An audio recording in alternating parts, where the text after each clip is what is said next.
Area 51, जिसे हम सामान्य तौर पर इसी नाम से बुलाते हैं, ये इसका एक्चुअली में असली नाम नहीं है। इसका जो असली नाम है वो है Nevada test and training range, और ये यूएसए के नेवाडा में मौजूद है।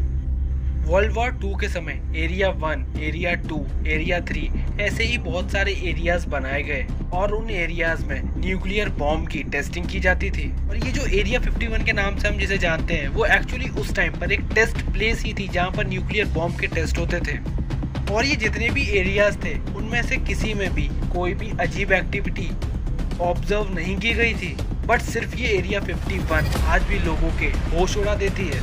साल 1997 में कोस्ट टू कोस्ट एएम में, जो कि एक रेडियो शो था, उसमें रियल टाइम में एक इंसान आया जो कि ये दावा करता था कि वो पहले एरिया 51 में काम करता था, वहाँ का फॉर्मर एम्प्लॉय था।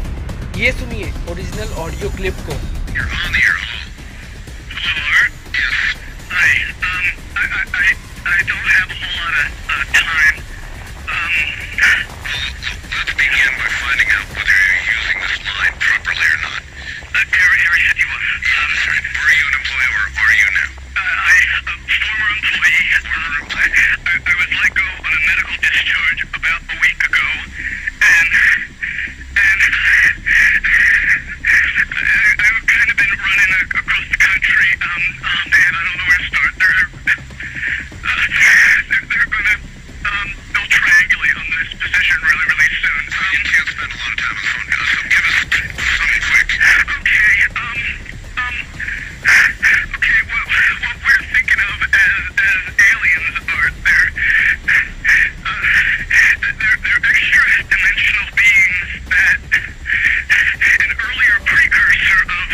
और उसी रेडियो शो पर वो कॉल लाइव ही कट हो जाता है, और उसके बाद उस इंसान का क्या हुआ वो आज तक किसी को भी नहीं पता। पर क्या आपने उस इंसान की बातों पर ध्यान दिया? वो इंटर डायमेंशनल बीइंग्स की बात कर रहा था। अगर आप गूगल मैप्स में एरिया 51 को देखोगे या फिर एक किसी ड्रोन को भेजकर उस एरिया 51 को अपने फोन में देखोगे तो वो लोकेशन कुछ ऐसा दिखेगा। और जैसे ही मैंने कहा कि आप इसे अपने ड्रोन से देख पाओगे, तो इस बात को ना ज़्यादा हाइपर होके मत देख लेना, क्योंकि उस एरिया में ड्रोन का जाना इलीगल है। और बहुत लोगों का मानना है कि ये सिर्फ टिप ऑफ द आइसबर्ग है, ये मतलब ये सिर्फ एक झलक है। इसके पीछे जो चीज़ें छुपी हुई हैं वो तो बहुत बड़ी चीज़ें हैं जो मतलब आपके दिमाग के परे हैं। उन लोगों के हिसाब से वहाँ पर अंडरग्राउंड नेटवर्क टनल बना हुआ है, और उस एरिया पर जूम करने पर हमें ऐसे ऐसे कई एंट्रेंसेस देखने मिलते हैं, और उसमें कई सारे डोर्स भी दिखते हैं। और इस तस्वीर में आप देख ही सकते हैं कि ये अंडरग्राउंड से कनेक्टेड है। एक इंसान है जिसका नाम है बॉब लेजार, और ये वो क्लेम करते हैं कि वो एरिया 51 में पहले काम करते थे और ये वहाँ के S4 डिपार्टमेंट में थे।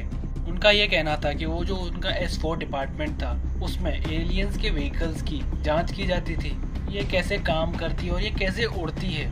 और जी हाँ, उसने ये भी कहा था कि एरिया 51 की टीम एलियंस को कैप्चर करके उन पर एक्सपेरिमेंट भी करती है। एलियंस अपनी एलियन शिप को बिना फ्यूल के हवा में कैसे उड़ा लेते थे, ऐसे ही कुछ क्वेश्चंस पर वो उनकी टीम वहाँ पर जांच करती थी। उनके हिसाब से उन्होंने 1989 में ये डिस्कवर किया था कि एलियंस के एलियन शिप्स कैसे काम करते हैं। उनके हिसाब से उनके एलियन शिप्स में एक ऐसा मेटल यूज़ करा जाता था जिसका एटॉमिक वेट है 115, जो कि अननोन था उस समय यानी कि 1989 में। और वो ऐसा मेटल था जिससे एंटी ग्रेविटी इफेक्ट को क्रिएट किया जाता था, ताकि एलियन शिप्स बिना किसी फ्यूज के आराम से उड़ सकें। और 2003 में ये एलिमेंट 115 फाउंड हुआ जिसका नाम है अनपेंटियम, मतलब वो एक नॉर्मल मेटल के रूप में दुनिया के सामने आया। लेकिन बात तो ये है ना, उस बॉब लेज़ार ने 1989 में ही बता दिया था कि एक ऐसा मेटल मौजूद है जिसको हम लोगों ने 2003 में डिस्कवर किया। और उनके हिसाब से एलियंस हमारे धरती पर हजारों सालों से विजिट करते आ रहे हैं और ये करते रहेंगे विजिट।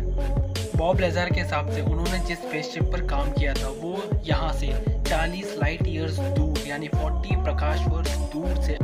और वो फैक्ट ये है, वहाँ से पैसेंजर प्लेन तो क्या, हेलीकॉप्टर भी नहीं, ना ही मिलिट्री प्लेन भी वहाँ से भटक नहीं सकते आसपास से। और ड्रोन्स तो और ही बहुत ज़्यादा दूर की बात होगी। जैसा कि मैंने आपको स्टार्टिंग में ही बता दिया था, जो ऊपर सैटेलाइट्स मौजूद हैं उनको भी एरिया 51 की फ़ोटो ऊपर से खींचना मना है। और जो आप गूगल पर इमेजेस देखते हो या फिर जिस वीडियो में जो इमेजेस देख रहे हो वो 10 किलोमीटर दूर पहाड़ों से ली गई हैं, वो भी एक हाईटेक कैमरा से। बहुत लोगों का मानना है कि ये सिर्फ एक मिलिट्री टेस्टिंग जोन है जहाँ पर मिलिट्री अपने टेस्ट करती है और कुछ भी यहाँ पर यानी वो मिस्टीरियस नहीं है।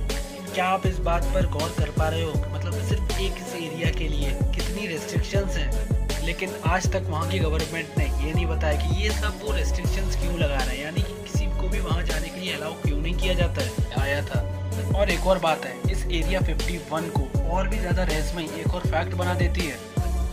तो इस वीडियो में इतना ही। अगले वीडियो में मैं आपको एक और इंसान के बारे में बताऊंगा जो कि एरिया 51 में काम करने का दावा करता है। और अगर आप उस इंसान ने जो जो बातें कही और उस इंसान मतलब वो कौन था उसके बारे में जानना चाहते हैं तो नीचे पार्ट 2 कमेंट जरूर कर देना अगर आपको ये वीडियो पसंद आई है। और वीडियो को लास्ट तक देखा है तो ये वीडियो पसंद तो आई होगी तो इस चैनल को सब्सक्राइब कर देना ताकि ऐसी अमेजिंग वीडियोस आप मिस ना कर पाओ कभी। और बेल आइकन को भी ऑन पर सेलेक्ट कर दीजिए। टिल देन मिलते हैं एरिया पार्ट 2 में।